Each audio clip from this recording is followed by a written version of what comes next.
Hello, Richard Miller here again for Facts for Working People. I want to say a few things today about public education. And we all know that public education is under attack nationally, actually globally in the advanced capitalist countries and everything. But I want to talk a little bit about how we deal with it at the local level. In my small town here, I went to, there's about 70,000 people in my town. I went to a school board meeting the other night. I didn't go in and I didn't stay because it was the first meeting, there was no one there. It was a presentation by the school board on the need for a parcel tax. It's actually an extension of a previous parcel tax that's running out in 2018, and to extend this parcel tax in order to fund education, not to improve education, but to simply keep it at the dismal level that it is. And there was obviously a presentation there. I mean, this guy, Kevin Collins, he's the district assistant superintendent.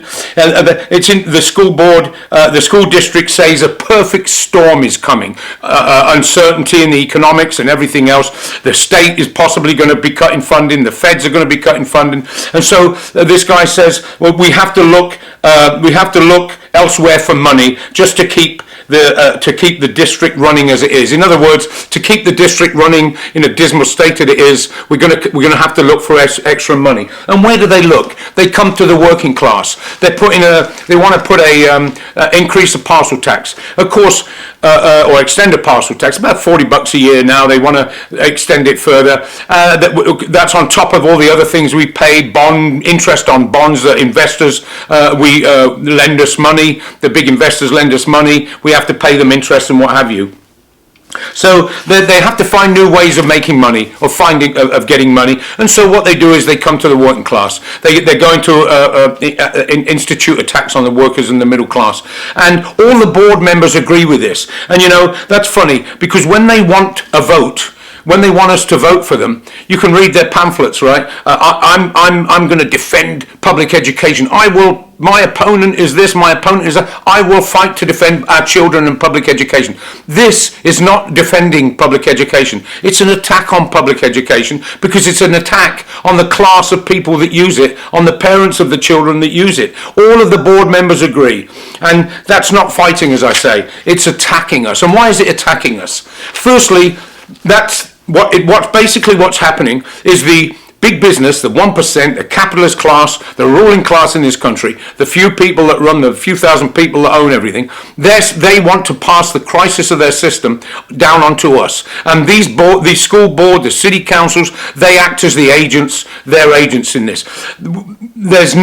The only thing that was on that table was how can they get more money from us, not how do we improve public education. How do we get money for public education, because we know there's plenty of money in society. California has about 111 billionaires in it. The $1 billion that Trump's paying and the taxpayer is paying for the defense of South Korea with this missile thing, that's not to defend South Korea. They don't care about South Koreans. They wouldn't be so much tension. They'd care about them if that were the case. But they don't care about them. They don't care about the North Koreans. They don't care about us. That's about money and profits and corporate interests and what have you.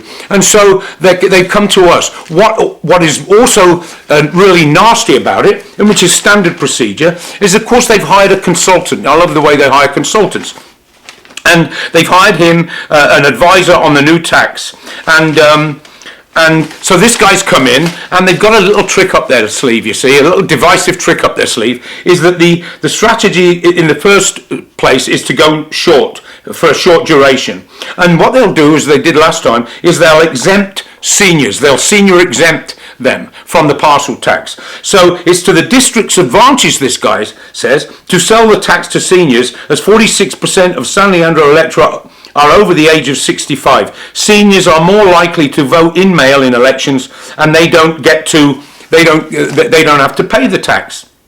So those seniors are valuable to make sure the tax passes. Of course, if it passes, there will be those that are angry at the seniors because they voted against the tax. for the tax because they're exempted. Oh, what greedy seniors, they own a home, blah, blah, blah. So that's purposeful.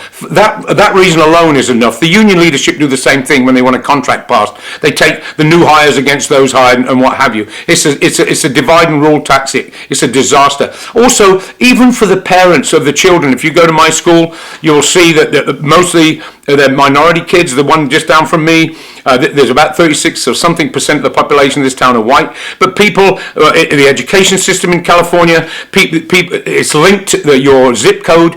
Is linked to your zip code. If your zip code is the schools in your area bad, your house property goes down. It's all tied in to build inequality. And so, if the landlords are forced to pay this tax, they will simply pass that on to the tenants, who are the mothers and fathers of the very children who are trying to struggle with public education and served by public education. It's a disaster, and these people should be ashamed of themselves. Of course, they're not. It's not a question of being ashamed of themselves. What it is they are completely unwilling to fight. We know there's money. The billionaires, the missile thing. We're spending about $700 billion a year on defense, more than the rest of everybody else combined.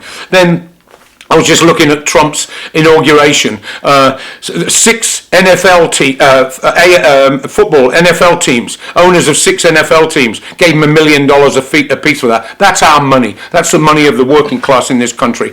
And Sheldon Adelson, another one, he's basically a parasite gambling club owner, a Zionist, gives lots of money to the settlements, probably in Israel, illegal settlements. There's plenty of money. We all know there's plenty of money in society. So the question, what the meeting should have been about, is how do we figure out how to get after that money? It's the same with union meetings. When the union leadership, well, we can't get members to come down, and when you go down there, they tell you got to take concessions in order to help the boss out. Who would come to a meeting like that? So that's a disaster. And the criminal activity really of the Labour leadership is that they support this. Well, that's not surprising that they support it, because throughout the country, the leaders of the labour movement in this country support helping the bosses out, helping them compete, enforce their unionised workers to compete against non-union workers in order to help the unionised employer, who was forced to unionise through mass action to drive his non-union competitor out of the market, and instead of organising the non-union workers and raising us all up together. It's a disaster. We should not support these parcel taxes. They won't save education. They'll be back for more. We have to decide discuss how we can go after the people with money. And it's the same in the trade union movement. So what do I say? So first and foremost, for me, you reject the idea there's no money in society. We're not weak. We're very powerful, potentially, the working class in this country. We're very powerful, but there is no force that fights for us. There's no force that speaks for us. We don't have a political party of our own. So we go down to a meeting like this, and all that's on the table is how can we tax ourselves? It's why most people don't go. So what we have to do, and I don't go to these meetings, sit till 10 o'clock and 11 o'clock at night. What an insult to people who sometimes are working 2 jobs, got their kids in public school and trying to survive in a city where the 2-bedroom apartment is something like, on average, about $1,800, $2,000 a month with wages. What's that like for a working class person to have to pay? So what we have to do is we have to build, there's no way out of it, a united working class direct action movement. We have to stop their system from functioning, not in what you see on TV and what their indiscriminate violence and stuff like that. We have to build a mass movement of working class and middle class people to drive back this offensive. And that will then, as people see, we have this power, we have this potential power. And in terms of electoral politics, what can happen at some point out of that? We run a candidate, or a candidate will be put forward. But that candidate will be put forward within the out of the direct action movement that has the philosophy that we can only win through mass action, and also that we can't win simply through electoral policy. When I ran for city council, I made it clear, vote for me, I can't change anything. What determines what goes on in Oakland is Pacific Rim trade. That's what they told me. But So we have to build this mass movement, and we have to start where we are. And if I'm going down there, we should oppose this parcel tax, but we have to put forward that we're going after where the money is. There's plenty of statistics about where the money is. They've got it, and we want it. And their politicians protect them. And these politicians at the school board are protecting them. That's what they're doing, because they're refusing to fight back. They're just going along with the flow. So how can that develop? How can that develop into something bigger? I mean, my view is, so we build this movement. When I was involved in rent struggles, we found out where a slumlord went to church and leafleted it, found out where their kids went to school. If they had other businesses, we picketed it. We can't rely on these politicians to do that for us. They're there to protect money and landlords and capitalists. That's what they are. Even if their intentions are good, the road to hell is paved with good intentions, as they say. This is what we have to recognise. And then what do? Then we have a candidate. That candidate can help to build the movement that can actually change things. You can't change things politically but you can help build the movement that can change things politically. To the north of here in Oakland, East Oakland, is terrible low wages, poverty, the crisis in the inner cities.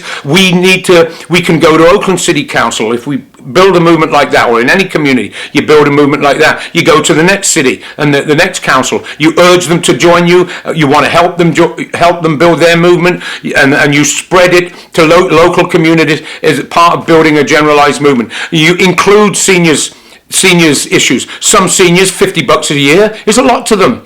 We have to appeal to seniors. We don't want to be divided from them, which is what this tactic is designed to do. Just like anything else they do, separate us, the blacks from the whites, men from the women, poor from the organised from the unorganised. Everything we do must draw in all sections of the working class and build a generalised movement. Flint, there's more and more water crisis, people drinking poison water in this country, and we're worried about this little fat fella in North Korea. They destroyed that country in the past, believe me, and they have no concern for us either.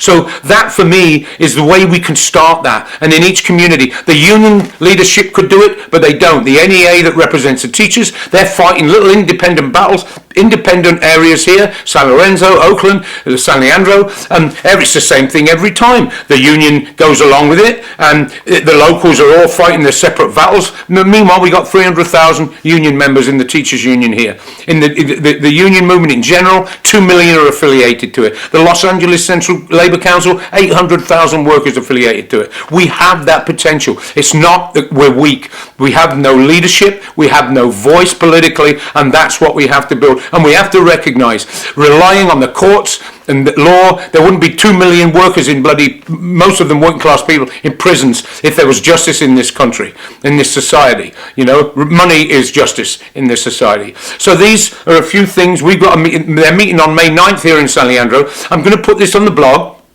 And I'm speaking about what's happening in my little local town, but it's surely the same everywhere. We have to link these struggles up. We have to have a movement that is designed to shut production, to slow that, to not business as usual, to stop them making profits, to disrupt in a mass way their ability to keep business as usual. They're making fun at us. They're insulting us. The politicians of theirs are insulting us. Okay, we cannot sit by. I know life's tough. It's a lot easier for me in many ways. I'm a public sector worker. I'm retired, but you know, you're never that safe in our society. I know it's harder I was with a friend last night working 3 jobs. She's 50-something years of age. It's a disgrace.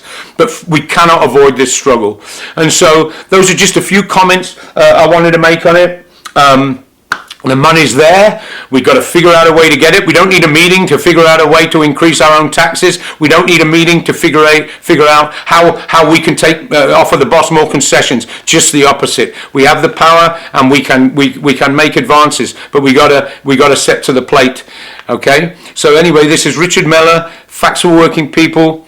I'll talk to you again soon. Take care. If you're in San Leandro, go to that meeting, and I'll be interested in meeting some people. I'm not going to go down to those meetings at 11 o'clock at night and sit there 11 o'clock at night while these people sit there like bumps on a log. If I'll get active or get involved with anybody that wants to fight back or develop a way to fight back, and a serious way to fight back. But that's what we have to do. And so anyway, Richard Mellor, Facts for Working People. Keep reading the blog. Like I always say, we have our phone conferences on Saturday mornings to discuss politics and where we are, and also we do have expenditures. If you can help us with a little bit of money, there's a button on the blog for that. Keep in touch. Talk to you soon. Richard Miller, Facts for Working People. Bye.